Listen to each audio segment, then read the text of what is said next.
They said her life was not medically necessary.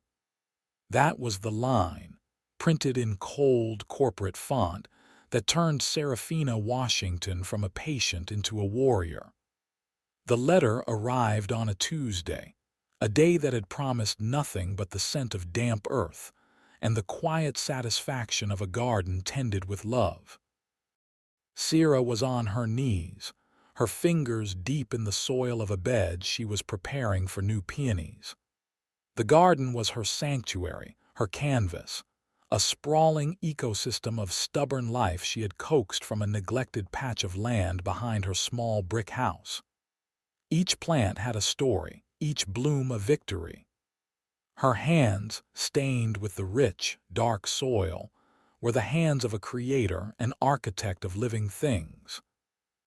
She understood roots, resilience, and the slow, defiant struggle of a seed pushing its way toward the sun. She didn't see the mail carrier slide the envelope through the slot in her front door. She didn't hear the soft thud it made on the hardwood floor. It was only when she came inside, her body aching with the familiar fatigue that had become her shadow, that she saw it. A crisp, white envelope from Aegis Health Assurance. It felt too light to carry the weight it did. She sat at her simple wooden kitchen table, the scent of soil still clinging to her clothes, and slid it open with a finger. The words swam before her eyes, a blur of jargon and policy numbers designed to confuse, to pacify, to end the conversation before it began. But her eyes caught on one phrase, underlined and bolded. The requested experimental therapy, while promising, is not considered medically necessary at this time. Not medically necessary. The air left her lungs in a silent rush. The room tilted. Her life, her breath, her future. The chance to see her garden bloom next spring. Not medically necessary. A committee of strangers in a glass tower somewhere had reviewed the sum of her existence. Her 42 years, her dreams, her fears, the rare, aggressive form of triple-negative breast cancer colonizing her body, and reduced it to a line item, an expense they were unwilling to approve. She looked out the window at her prized rose bush, a rare black baccara variety whose velvety, near-black petals mirrored the storm gathering inside her. It was struggling, its leaves tinged with yellow despite her constant care, just like her. The world outside was vibrant, humming with ignorant bliss. But inside her house, a profound silence had fallen. The silence of a verdict delivered. The silence of a door being slammed shut. They had just told her, in the most polite and bureaucratic way possible, to go home and prepare to die. And in that crushing, deafening quiet, a single, fiery thought began to sprout from the cold soil of her despair. Like hell I will. The next morning the phone felt like a block of ice in her hand. Her fingers trembled as she dialed the number on the letter, a so-called patient advocacy line. The irony was a bitter pill. After navigating an automated labyrinth designed to exhaust the human spirit, a voice finally answered, dripping with practiced, impersonal empathy. Aegis Health, this is Brenda. How can I provide you with excellent service today? Sera took a breath. Her own voice sounded foreign, thin. My name is Seraphina Washington. I'm calling about a denial of coverage. Claim number 74B91. The clacking of a keyboard, a pause. Yes, Miss Washington, I have your file, the denial for the T-cell immunotherapy trial. It's not a trial, Sera corrected, her voice finding a sliver of its strength. It's an approved treatment. Dr. Chen at City General has seen success with it. I understand, ma'am, Brenda said, the word ma'am a shield of condescension.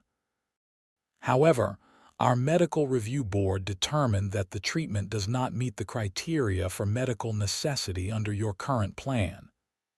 Each word was a perfectly polished stone, smooth and hard and impossible to grip. What criteria? Sera pushed. What specific part of my case makes my life not necessary to save? A beat of silence. Then the script. The board is composed of highly qualified physicians who review each case based on established protocols.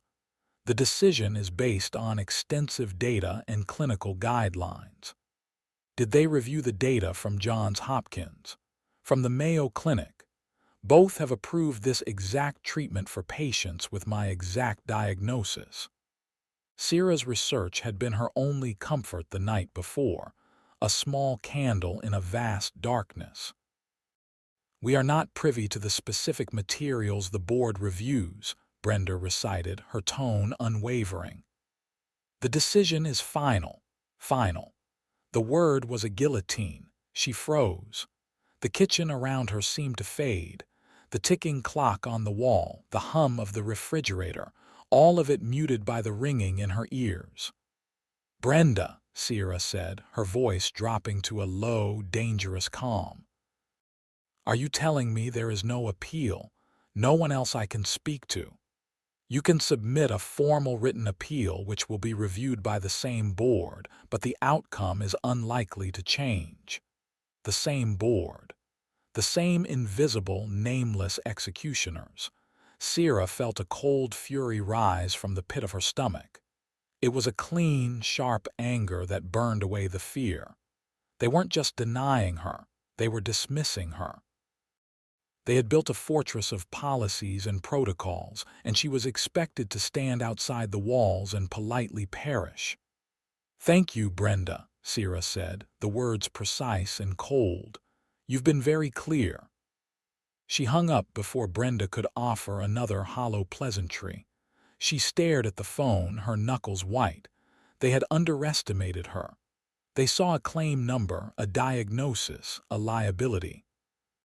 They did not see the landscape architect who knew that the most beautiful gardens often grew in the most hostile soil. They did not see the woman who understood that sometimes, to save a dying plant, you had to rip out the rot at the root.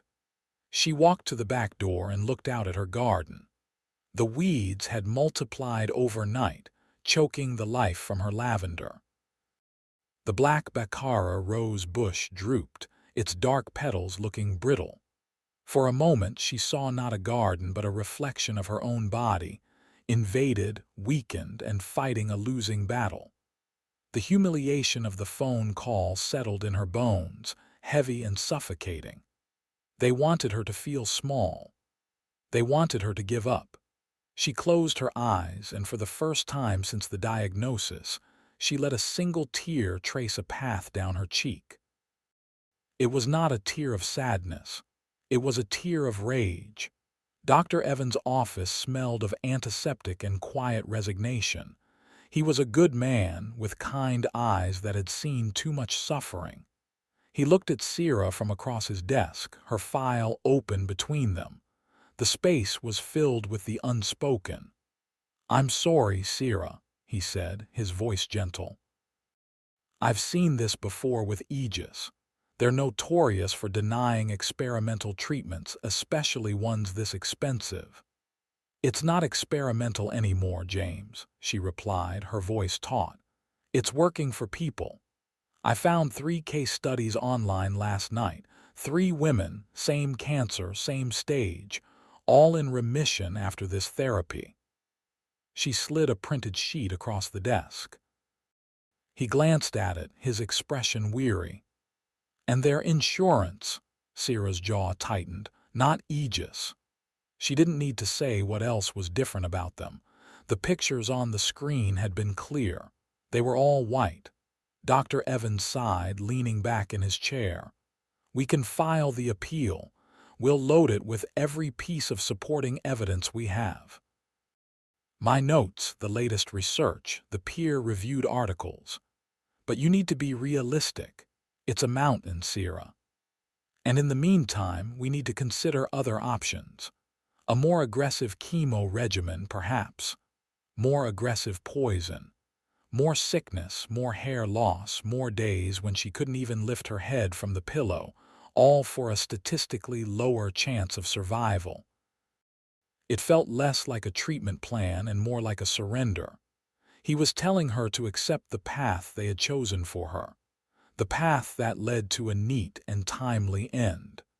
The days that followed were a blur of crushing fatigue and a creeping sense of dread. The cancer was a tangible presence now, a thief in her own home. It stole her energy, her appetite, her focus. Her work as a landscape architect, once her joy, became an impossible task. She stared at blueprints, but the lines wouldn't resolve. How could she design spaces for life to flourish when her own was being so systematically dismantled? Her garden became her mirror. The weeds grew with a vicious tenacity she no longer possessed. Thistles and crabgrass snaked around the stems of her dahlias. The leaves of the black baccara rose bush turned a sickly yellow, curling at the edges like burnt paper. Every time she looked at it, she felt a piece of herself withering too. It was a symbol of her failure, a testament to the blight that was consuming her from the inside out. One afternoon, standing at her kitchen sink, she saw an email notification pop up on her laptop. It was from the online support group she had joined, a forum for patients fighting insurance denials. The subject line read, "Don't let them bury you." She clicked it open. A woman from Ohio was detailing her 2-year battle with her provider. She had been denied, appealed, denied again. She had been told her case was hopeless, but she didn't stop. She wrote about poring over her 200-page policy document until her eyes burned. And there, buried in an obscure addendum, she found it. A single clause about continuity of care that the insurance company had been banking on her never reading. It was a loophole, a tiny crack in the fortress wall. Sierra felt a jolt, a spark of electricity in the fog of her exhaustion. She remembered the welcome packet Aegis had sent her years ago. A thick, glossy binder she had tossed in a drawer and forgotten about. She found it, tucked beneath old tax returns and appliance warranties. The cover showed a smiling, multi-ethnic family basking in the glow of corporate benevolence. The lie of it was staggering. She spent the entire night reading. The language was dense, intentionally opaque. But Sierra was an architect. She knew how to read blueprints. She knew how to find the structural weaknesses.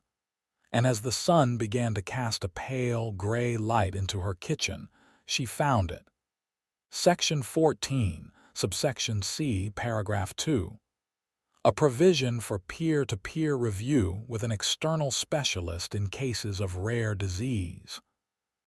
It was a process they were obligated to offer if requested, a process Brenda on the phone had conveniently failed to mention.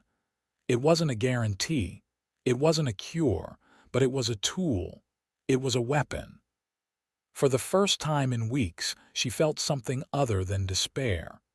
It was the faintest glimmer of hope, but it was enough.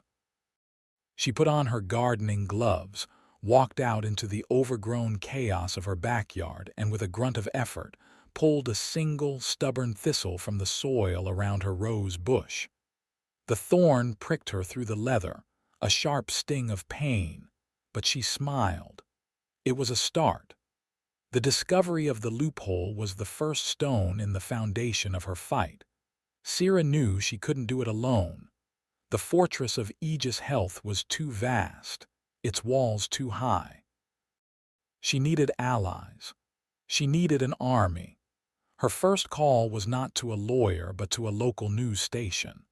She asked for the investigative desk and was put through to a young reporter named Maria Flores. Maria's voice was sharp, energetic, hungry. Sierra laid out the story, her voice steady and precise, detailing the denial, the case studies of the other patients, and the hidden clause in her policy. She didn't sound like a victim, she sounded like an expert witness. "They are counting on me being too sick and too tired to fight back," Sierra concluded. "They are banking on my silence." There was a pause on the other end of the line. Then Maria said, "This is more than a health insurance story, Miss Washington. This is a story about who gets to live. Can we meet?" Her next step was finding legal counsel. She couldn't afford a high-powered law firm. She needed a firebrand, someone who hated corporate bullies as much as she did. The support group pointed her toward the Urban Justice Center, a nonprofit that offered pro bono services. They connected her with David Chen, a young attorney whose sharp suits couldn't quite conceal the activist's fire in his eyes. He listened to her story in his small, cluttered office, his gaze intense. He read the policy, his finger tracing the lines of Section 14. When she finished, he leaned back, a slow, predatory smile spreading across his face. "They never think anyone reads the fine print," he said, his voice a low hum of excitement. "They build these contracts like mazes, hoping you'll get lost and give up. They didn't count on you being a map maker." David explained their strategy. They would officially request the peer-to-peer review, forcing Aegis to engage. Simultaneously, Maria would begin her investigation, digging into Aegis's denial rates and demographic data. And Sierra, she would become the face of the fight. "We need to take this public," David said. "We need to make it impossible for them to hide behind their policies." And so, Sierra's Garden was born. It started as a simple blog, a place for her to document her journey. She wrote with a raw, poetic honesty that was impossible to ignore. She posted updates on her health, the chemo sessions she had to endure while fighting for the treatment she actually needed. She wrote about the small moments of her day, the taste of ginger tea, the kindness of a neighbor, the exhaustion that felt like drowning. And she wrote about her garden. She posted pictures of the struggling black Baccara rose. "The doctors call my cancer triple negative," she wrote in one post. "It means it's resistant to many common treatments. It's stubborn. This rose is too. They say its dark color makes it fragile, prone to disease, but I have faith in its roots. We are both fighting a blight, and I plan on seeing it bloom."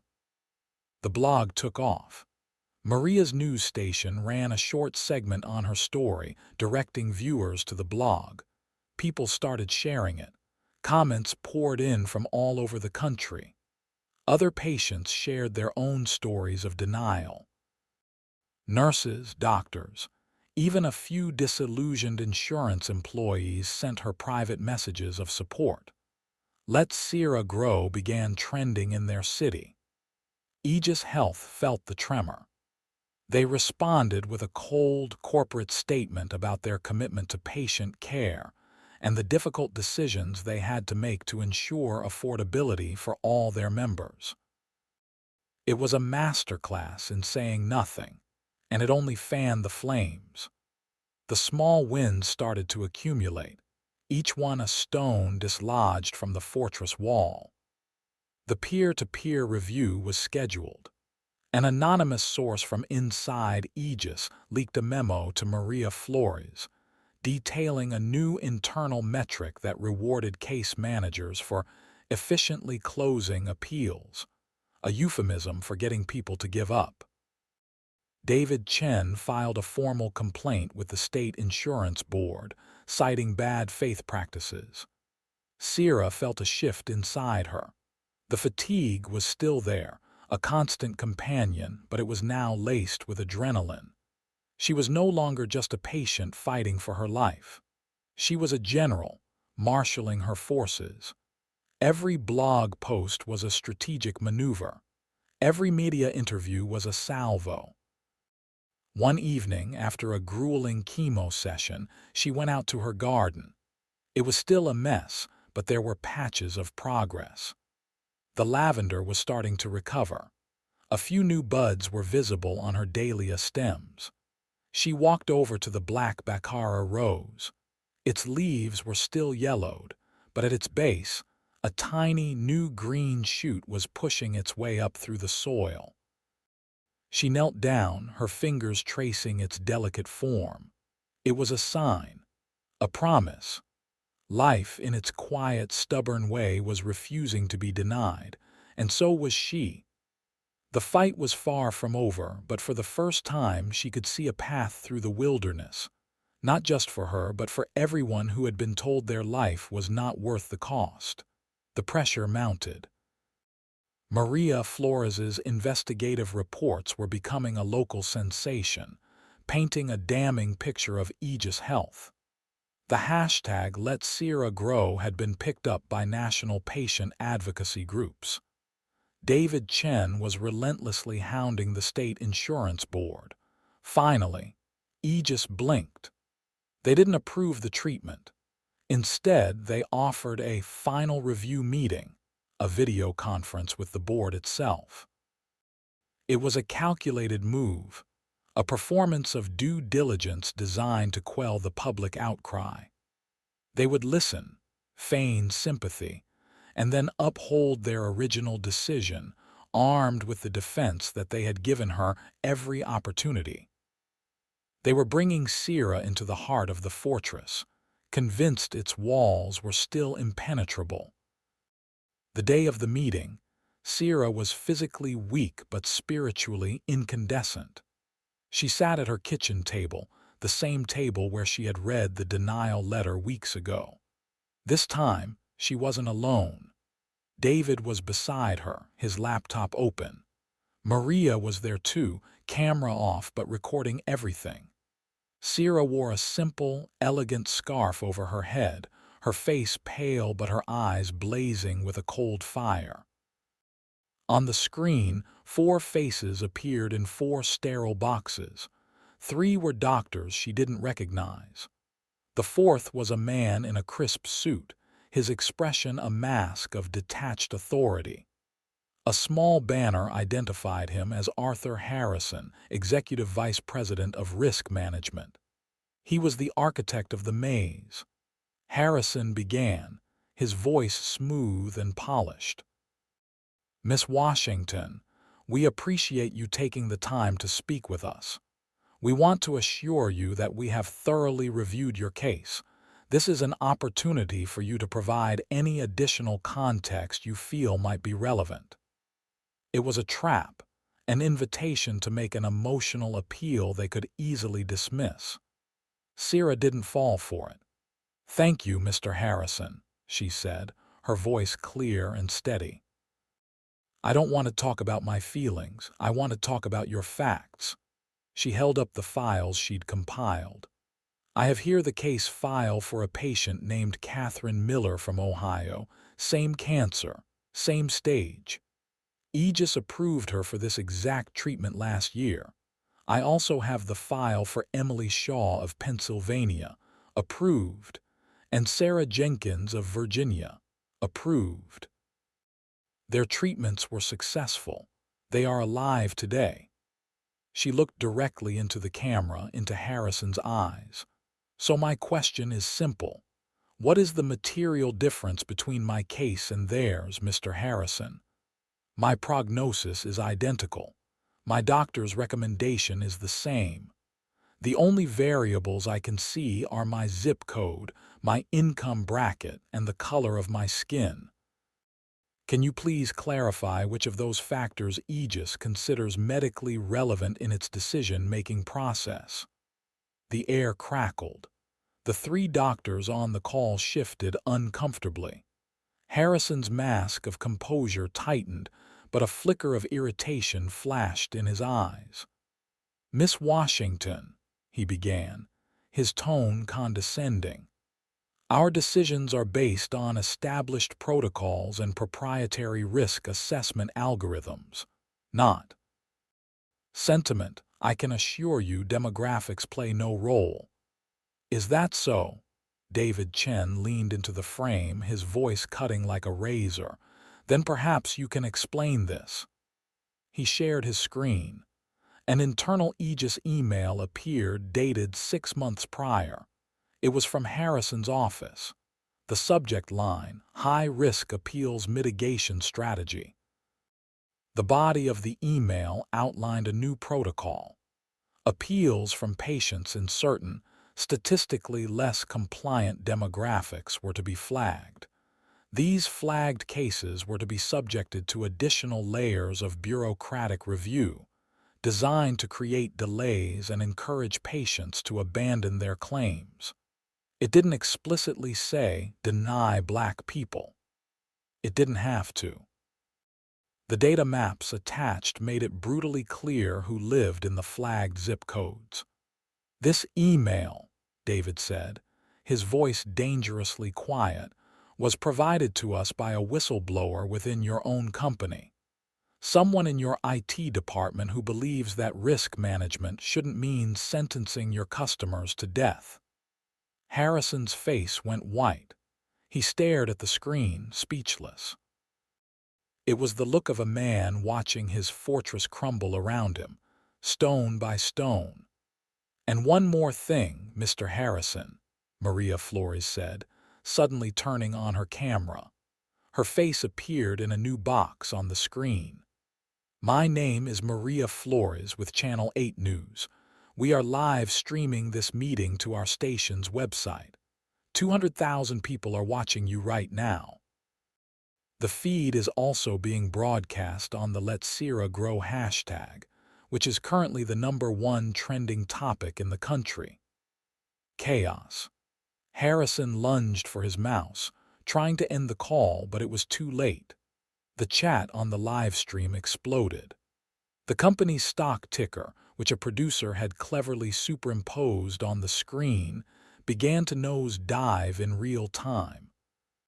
The other board members looked horrified, scrambling to disconnect. The call ended abruptly. Silence returned to Sera's kitchen.